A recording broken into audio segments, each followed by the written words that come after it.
I stayed 9 months in my mother's womb just to prophesy. Prophesy.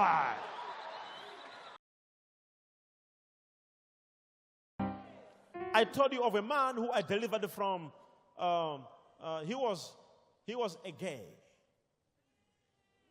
Now, I was in America. My first visit to New York City, I went there for other programs. And when I was there, I just decided, let me greet people in New York. And I didn't know anybody over there. So I made a post on my Facebook page to say, I am in New York City. And a person who's willing to come and say hello can do so. Now, and we went at the reception with my team and we booked a small boardroom. I thought maybe 70 people will come and I'll greet them and I'll pray with them. Jerusalem.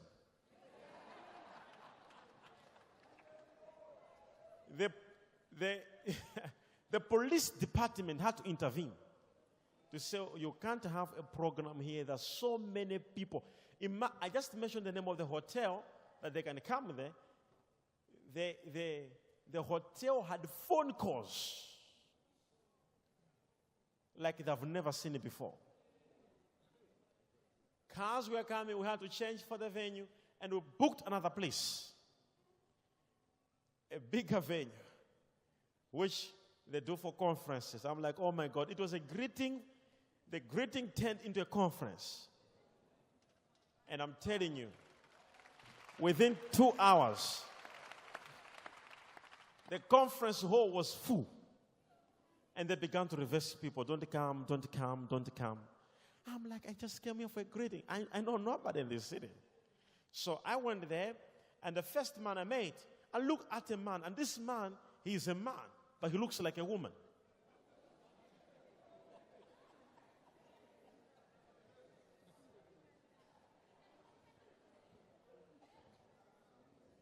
Before I continue, tell your neighbor, the problems you are seeing now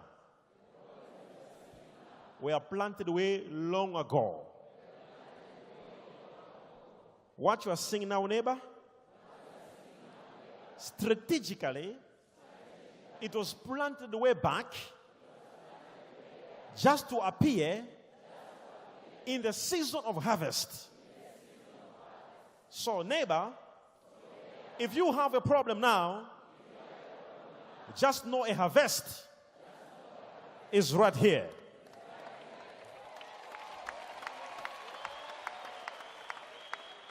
Now watch this. How many are hearing the message? How many are following? How many are following? Now listen to this. Now, I look at this man. The man looks like a woman, but he's a man. In fact, I thought he's a woman. I said, and he's standing there, and I'm praying for people. Right? So there was an usher behind there, a male usher. And I removed that male usher, and I called for a female usher, thinking he's a what? He's a woman. Yet he was what? I'm like, how are you? I'm fine.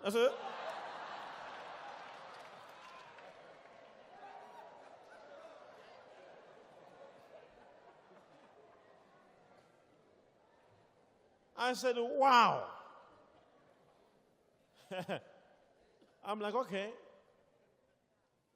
What should I pray for you?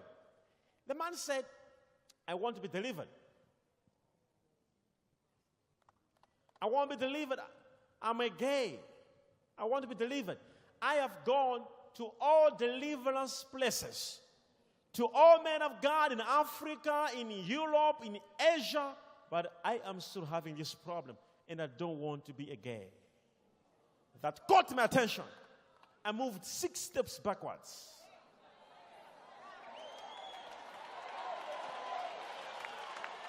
And I began to scan the man using what I call prophetic code. Where you use the Zososphere.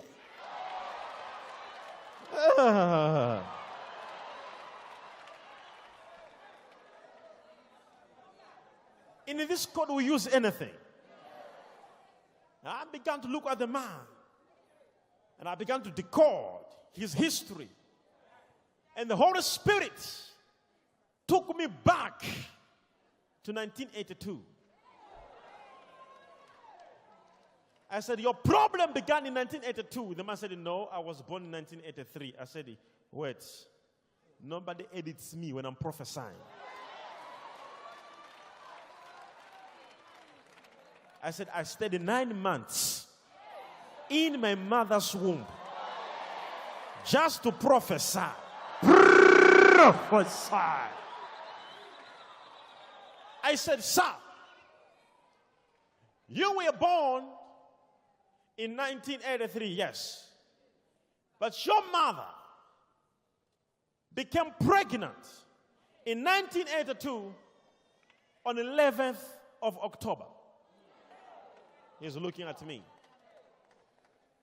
I said, sir, in your family, you are 6. He said, yes. I said, you are the last born. He said, yes.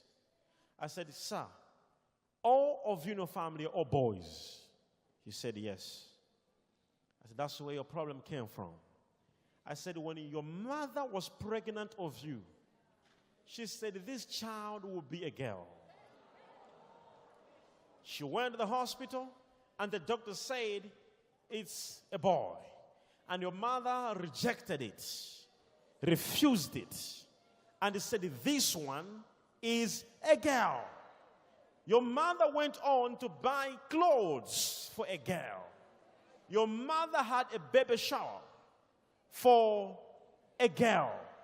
There was a party organized. A girl is coming. Yet your mother knew you were a boy. I said, from that moment, a seed of a girl was planted in you. You were born in 1983. When you were growing up, you never played with boys. All your friends were what? Girls. Did I even finish? The man's tears were here.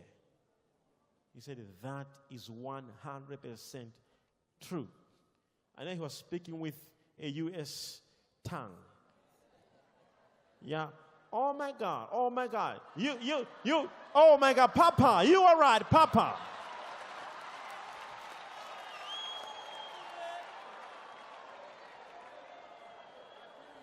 Oh God. Oh yeah. Oh, I feel you, prophet. I feel you. You're right. You're right. Oh my God. How do you know this? And then I also changed the time, like, you know what I'm talking about, I'm saying, God deliver you, I'm saying, you know what I mean?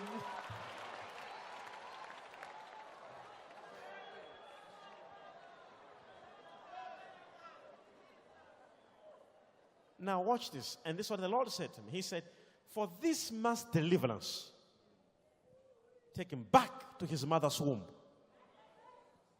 I said, sir, your problem is you will never be delivered. There's no solution if I don't do this. I said, stand here. And he stood there. I said, I enter in the realm of the spirit.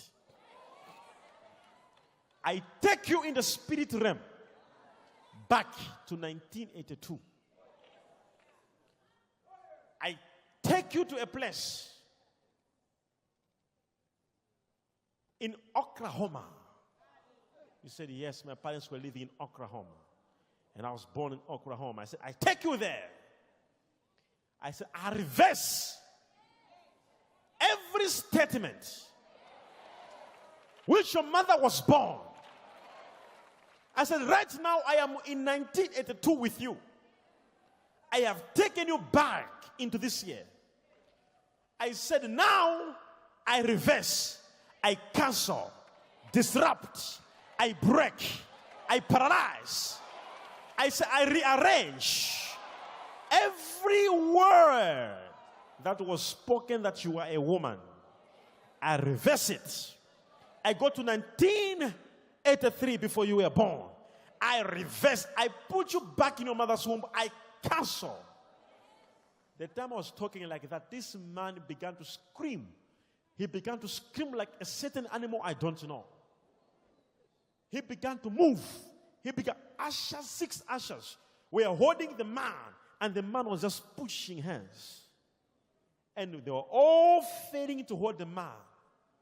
It was a strong deliverance because a wrong seed was planted before he was born.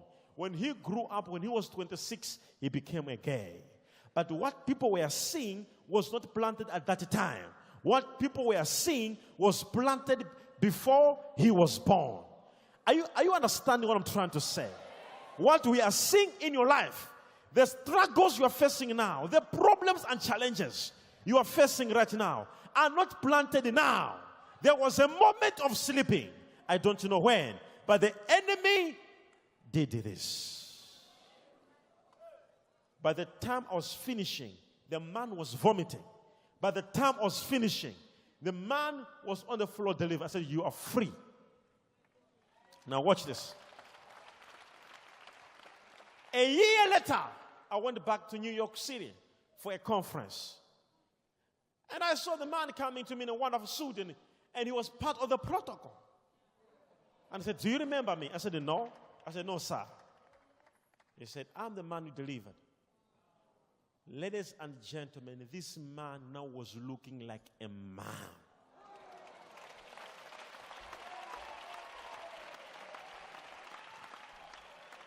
That was in 2016. That was in 2016.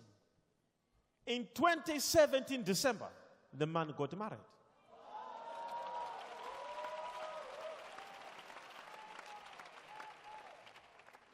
What we are dealing with you, the issues you are trying to stop and you can't stop them. There is a moment they were planted. You are struggling with some certain things. And he wanted them to stop, and you can't just stop them. They were planted a long time ago. I was speaking to stewards yesterday. There was a lady who, let me give this example of a man first. One of my leaders in the church, I was praying. I was in a prayer closet. Now, when I was praying for this particular leader. As I was praying for this leader, because I normally pray for my leaders, my stewards and all my pastors and all people who are helping me to do the ministry, I pray for them. Now, when I was praying, the Lord paused me on this particular person. So I paused. When I paused, the Lord said to me, he said, this man, he has a problem. And his problem is not what he told you that he wants. He applied for funds. He has a project. And he wants his project to go through. But some funds were being held in Switzerland. So he wanted his funds to be released. And these funds were not being released. He's a leader. He's actually here in the church as I'm talking. Now, when I was praying, the Lord said to me, pause a moment. So I paused. He said, his problem is not funds, but he has a problem of masturbation. This man masturbates 2 times every day. And God said to me, each time this man masturbates, he makes a demon to feel pregnant. Each time this man masturbates, there's a spirit, a woman, that becomes pregnant. And this spirit eventually gives birth to a demon that comes into his life to make things go wrong. That's how bad masturbation is. Now, I said, okay. So I took my phone and I called the man. I said, you are my leader, but hear me. There's something you are struggling with. He said, prophesy, Papa. I said, do you have any weakness you're having? He said, no. You know, all my leaders, if you ask them, they'll say no.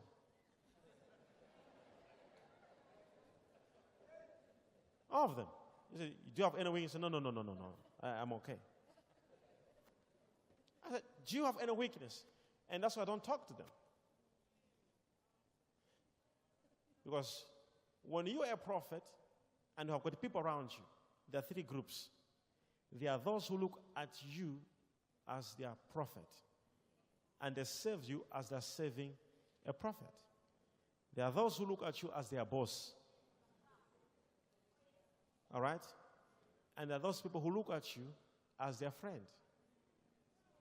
So when you are a prophet, you look at them, and you know who is looking at you as a prophet, who is looking at you as a friend, and who is looking at you as their boss. So you also address them the way they look at you. This is why one of my sons came to me and was like, prophet, is it possible to hide in the spirit? I said, what do you mean?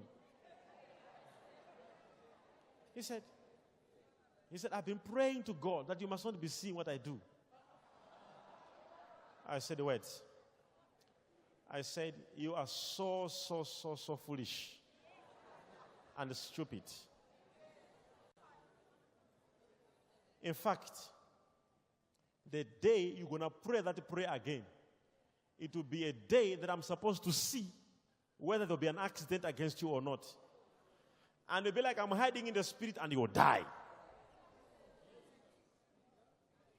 I said, you hide in the spirit. I said, who can hide before God?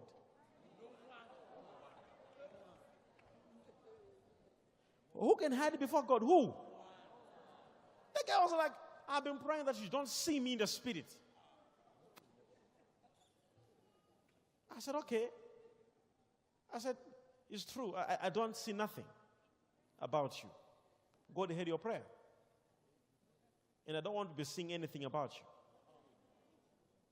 Because if you feel like I don't have to see things you're doing, then you don't need a prophet to see things that you're doing. And I said to him, I said, you see, I'm a boss to you. So let's continue relating ourselves from that level. Sir, yes, sir, yes. Do this, yes, sir. You do, you go. I pay you, you finish. And keep on hiding in the spirit. No. I don't want to be hiding. I said, no. In fact, I mentioned your name on a water pipe. I went on the sink 4 months ago because I saw your behavior. There are people who, when I see them having an attitude of looking at me as a boss or thinking I don't see what they do, I go on a sink and I open the water and I mention their name and I wash my hands. Because I don't want anything, if it happens to you, I don't want to be responsible. Because the Bible says every person will be what? Accountable for everything that God has given us. If God brought you here, whatever will happen to you, I'll be responsible. So I'm very careful. So I opened the water. I normally do that almost every week.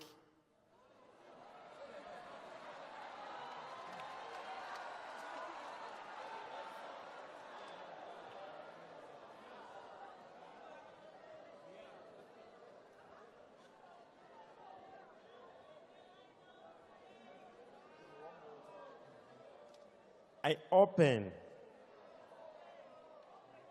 with warm water. And I wash my hands. I say, God, this person is in church, yes, but I know this person. I wash my hands. Whatever will happen to this person, I am not responsible.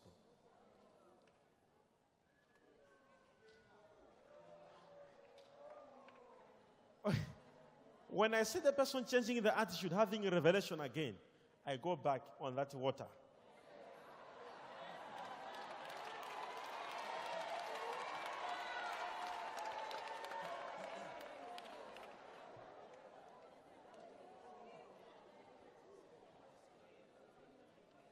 Hear me. I'm telling you nothing but the truth. What I'm saying, heaven knows. That's why Pilate washed his hands to say, whosoever will kill Jesus, I am not what? Yes, prophetically in the Bible, they were washing their hands as a sign that I am not responsible. So, no problem. If I see a person misbehaving, and he'll be like, I don't think the prophet knows. Yes, I know nothing because I washed my hands on you. You can now enjoy, do whatever you want to do. I don't want even to see anything about you. Stay like that. Because the prophet washed. This is why among my people, there are those who I call and tell them what God is saying. There are those I speak to them what God is saying, and there are those I don't say anything. And when a prophet is near you and is saying nothing, you must be very worried. Very, very, very worried. Just say, prophet, speak to me. At least go and talk to him. Speak to me. It must be him saying not now. So, are you here? Are you here?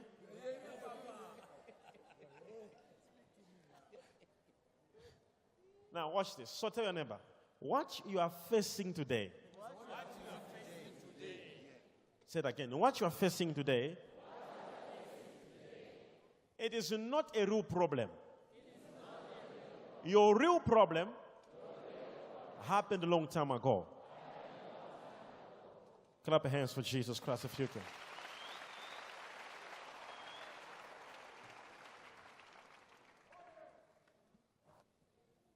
I said, clap your hands for Jesus.